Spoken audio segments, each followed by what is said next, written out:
Pets are fun, right? They're loyal companions that trust you, love you, and emotionally support you, like my Nana. What a cutie. Comment down below if you think Nana is a cutie. Anyways, sometimes you can't take your little friends everywhere with you, or worse, the place you live doesn't allow pets. So, what do you do then? Easy. You just need to find a pet that will fit anywhere. A pet that isn't confined by the physical realities of our world. A pet that just might be virtual. From the Tamagotchi to the Digimon to the Giga Pet, virtual pets have been leaving us tiny pixelated poops to clean for around 25 years. Their popularity and styles have fluctuated over the years, but they've remained our loyal technological companions nonetheless. And they earned a loyal fanbase thanks to their tireless efforts, but they haven't always lived in plastic eggs. The very first virtual pet wasn't quite as portable as we've come to expect. In fact, you had to use a desktop computer to play them. Kids, let's go back to the long distant days of 1995. That's the year that gave birth to the first virtual pet to really make a splash. Dogz. Nope, not dogs with an S, Dogz with a Z.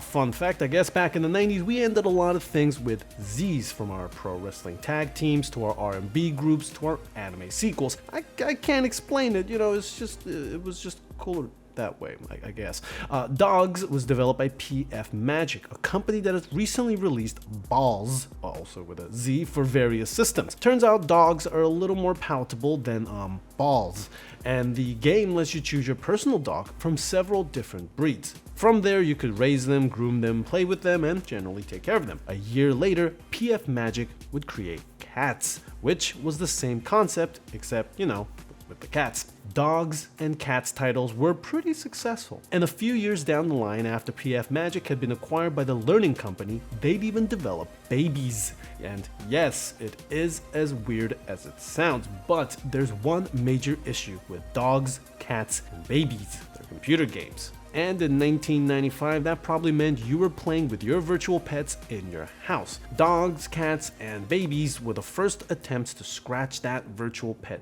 itch. But to advance, digital pets would have to get portable. Enter Akihiro Yokoi. Yokoi was a developer who had previously worked at toy developer Bandai, then became the president of Wiz, a toy manufacturing company, and then submitted a proposal for this revolutionary product. You see, one day Yokoi was watching TV when something caught his eye and tugged at his heartstrings. A commercial where a boy wasn't allowed to take his pet turtle on a family trip. After enduring this nightmare vision of a turtleless vacation, he had an idea. What if there was a pet that you could take with you on a trip, literally any trip? So he and a few colleagues who was working at Bandai set to work on what would eventually become the Tamagotchi.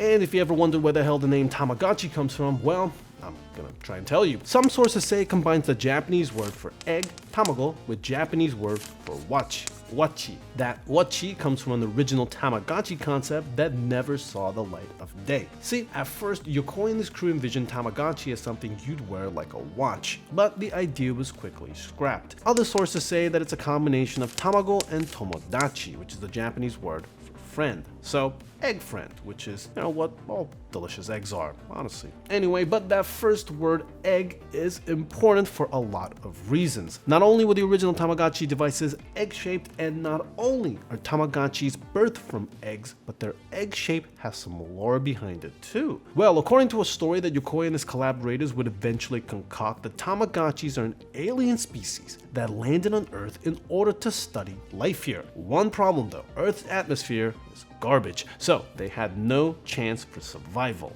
Wait, is this Tamagotchi lore or is this real life? Anyways, luckily for the Tamagotchis, they were found by a scientist and his assistant who built the little egg-shaped protective cases around them, thus giving them a way to survive Earth toxic ass air. And that, my friends, is why we carry around Tamagotchis in tiny egg-shaped cases. Well, this sounds like a multi-million-dollar brand? If you said no, then the folks at Bandai in 1995 agrees with you. They just weren't convinced that they could market a glorified veterinarian simulator. Now, why in the hell would anyone want a pet that you have to clean up and take care of? Isn't all that work what turns people off of real pets? According to Yokoi, that's what makes them so appealing. Only after you put in the work to take care of your pets do you start to love them. That's right, the more you empty that litter box, the more adorable those kittens become. It's not the most solid logic, but it's logic. It could also be toxoplasmosis. Yeah, Google that one. It's basically kind of like parasites that infect your brain and make you love cats. I'm not even kidding. This isn't a bit. You can check this out right now. For a moment, it seemed like Tamagotchis was never gonna hatch. But luckily, Bandai employee Aki Maeda saw a promise in the digital pets. She figured that with some tweaking, the Tamagotchi could be a hit. And so Maeda and Bandai worked up a few prototypes and she hit the streets of Shibuya, testing the product out on teenage girls who would be the toy's primary demographic. They loved it, and Maeda watched their specific reaction to it, noting which details they preferred and which they seemed to be okay with changing. And so after perfecting the Tamagotchi in every way imaginable, Bandai would release them in November of 1996. To say that they were huge would be an understatement. 6 months later, over 5 million Tamagotchi units would be sold around the world, and by 2017, over 80 million have been bought. At the height of their success in North America, at least 15 devices were being sold every single second. High sales meant shortages though, and an actual Tamagotchi black market emerged, with the toys being sold from anywhere from 20 to 60 times their store price, which was about $70. The franchise would make hundreds of millions of dollars, and its quick success would inspire Bandai would come up with an idea for an alternate brand of virtual pets, Digimon. If you want the history behind that glorious franchise, check out our video about it by clicking on the box that I assume would appear on the screen. I don't know exactly. I always forget. I think it's in the corner. Yeah, but Tamagotchi and Digimon and Dogz weren't alone. Tiger Electronics, famed creators of the Furby and those little LCD games that you got when your parents didn't want to shell out for a Game Boy, were busy creating the Giga Pet in May of 1997 for $10, maybe $5 less than the Tamagotchi, though I'm sure that's, just a pricing coincidence. The Giga Pets was popular, and they were expanded in a variety of ways throughout 1998. First, there were the Giga Pets Plus, which could house more than one animal and featured titles like Giga Circus, Giga Farm, and in the tie-in with a movie that you haven't thought about in 20 years, Small Soldiers. Shouts out to Small Soldiers. I had the VHS when I was a little kid. I poured that out. It was a good movie. There were also Giga Fighters, which took the exact same idea that propelled Digimon, which is what if this cute toy was angry and for boys, and gave us products based on things like Hulk Hogan and the movie Batman and Robin. Fans of franchises that were destined for financial ruin surely ate well that year. On one hand, you could train and heal a tiny Hollywood Hulk Hogan, and in the other, you could feed and, I'm not kidding, bathe tiny Mr. Freeze. All that digital sparring definitely makes you digitally sweaty, apparently. Meanwhile, we'd get Giga Pets based on Yoda, Raptor, and even Babe from the movie Babe. Now, you could just call the game Pig and not pay for the Babe license, but I believe we should put some respect on Babe's name. Anyhow, to cap off 1998, America got a virtual pet based on a series that was just kind of popular around the world, Pokemon. The Pokemon Pikachu was both a virtual pet and a step counter. And with it, you could watch Pikachu eat, sleep, brush his teeth, and if you didn't walk around with it enough, hate your guts. It's like Pokemon Go. Pokemon Go walk outside. However, despite this acceleration in toys and tie-ins, 1998 was not a great year for virtual pet sales. Having peaked in 1996 and 1997, 1998 saw a sales drop of almost 80%. A good deal of this decline had to do with many schools making an effort to ban the pets, seeing them as a distraction. And if they're banned from schools, a place where kids spend most of their days and they need constant interaction throughout the day to simply survive, why would parents buy them?